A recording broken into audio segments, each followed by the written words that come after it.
நாகை அருகே மேலவாழக்கரை அருள்மிகு பாலமுனீஸ்வரர் ஆலய மகா கும்பாபிஷேகம் திரளான பக்தர்கள் பங்கேற்று சுவாமி தரிசனம் செய்தனர்.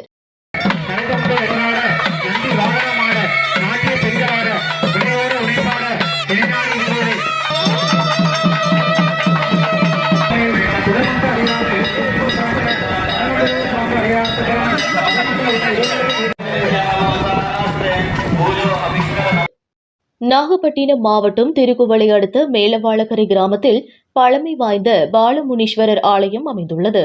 இவ்வாலயத்தின் மகா கும்பாபிஷேகம் இன்று நடைபெற்றது. கும்பாபிஷேக விழா நேற்று கணபதி ஹோமத்துடன் தொடங்கியது. தொடர்ந்து லட்சுமி ஹோமம், யாகசாலை பூஜைகள் நடைபெற்று பூர்ணாகுதி நடைபெற்றது. இன்று 2ஆம் கால யாகசாலை பூஜைகள் நிறைவு பெற்று கடம்புறப்பாடு நடைபெற்றது. மங்கள வாத்தியங்கள் முழங்க சிவாச்சாரியர்கள் கடத்தை சுமந்து வந்து கோபுர கலசத்திற்கு புனித நீர் ஊற்றப்பட்டு மகா கும்பாபிஷேகம் நடைபெற்றது.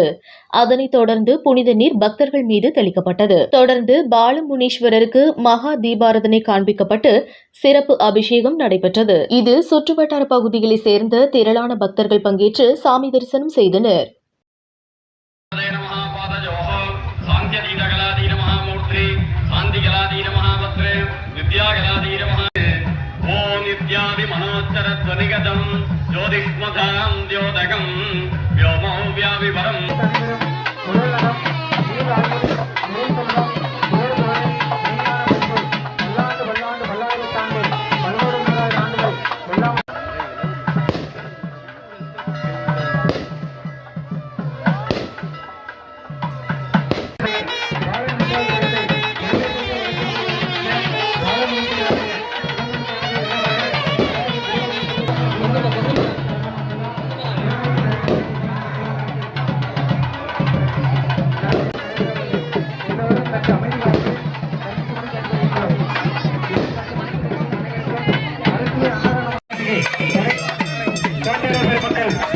மலர் மாலையில் அணிந்து கொண்டு இதோ மாநாட மழுவான ஞானத்தம்பந்தோடு இந்திரவாதி 18 மணியற்ற பாலகரமான நரதம்பு எதிரான நந்தி வாகனமான நாட்டிய பெண்களான வினையோட உழைப்பான வெளிநாடு இருந்தோடு இருவோடு ஆடினோடாய் வீட்டிலேயே சுகாதார யோசனை எதையுமே சொல்லுவாய் நடராஜனை என்னை நடராஜத்தில் குறிப்பிடுவார் அரைப்போர் ஆடி வருகிறார், பாடி வருகிறார், தேடி வருகிறார்.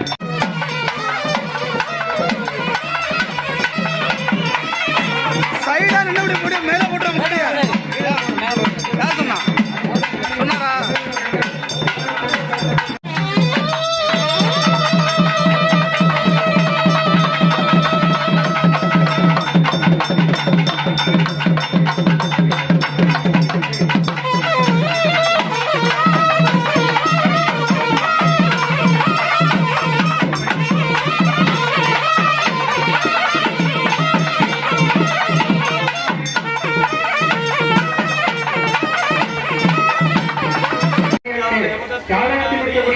கட்டளை எண்ணிக்கை 12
எல்லாரும் குடம்பைக்கு தரிசிக்கும்படி கேட்டுக்கொள்கின்றோம். குடம்பைக்கான நடைபெறுகிறது.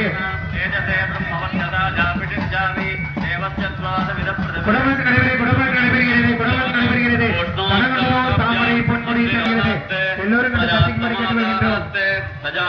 எல்லாம் வல்ல பரம்பொருள் குடம்பைக்கு நடைபெறுகிறது.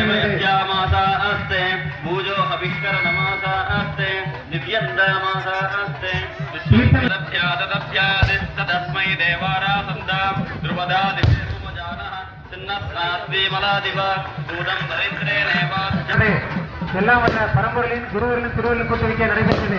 தீர்த்தம் எல்லோருக்கும் தெளிக்கப்படுகிற தயவுசெய்து ஆரம்பங்க. உண்மை செய்திகளை உடனுக்குடனும் துல்லியமாகவும் தெரிந்து கொள்ள விடியல் தமிழ் நியூஸ் சேனலை சப்ஸ்கிரைப் பண்ணுங்க.